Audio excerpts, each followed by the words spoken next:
Hi, I'm Wesley Smith. I was homeschooled for all of my schooling years, and to this day I would not have done anything differently.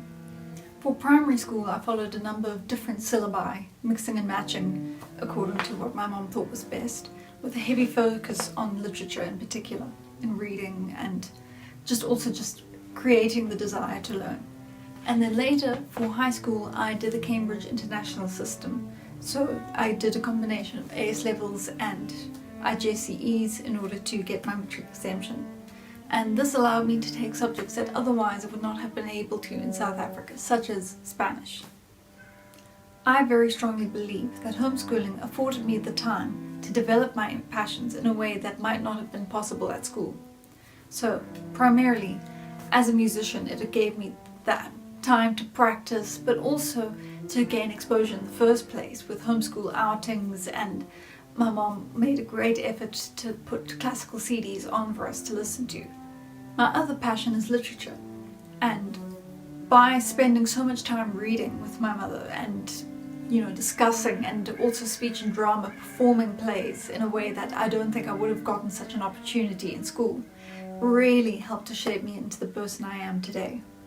I know there's a great deal of anxiety about the social element of homeschooling, but growing up I never felt particularly lonely because there was the homeschooling community. I did ballet, I did orchestra, so there were always opportunities to socialize with people my own age. And when it came to leaving for university, I don't believe that the transition was any harder for me than it was for any other school kid. It was hard moving away from home, sure, but I don't think that is unique to homeschoolers.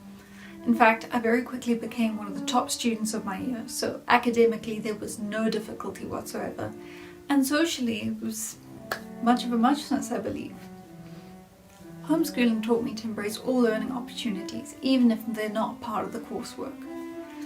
So during my time at university, I would sit in on extra classes that I wasn't taking for marks just because I enjoyed the content and listening and learning. And I think that is one of the most important things that you can instill during primary education, is lighting the fire rather than just filling a bucket with information to regurgitate. I graduated cum laude from university at the end of 2019 with a host of other interests that I pursued while I was there, from writing for the student newspaper to serving on the student representative committee and ballroom dancing. Since then, I've been accepted to study my Masters in cello performance at Trinity Laban Conservatoire of Music and Dance in London with a bursary. Honestly, I don't think I would be the person I am today without having that basis of homeschooling education, and for that I am forever grateful.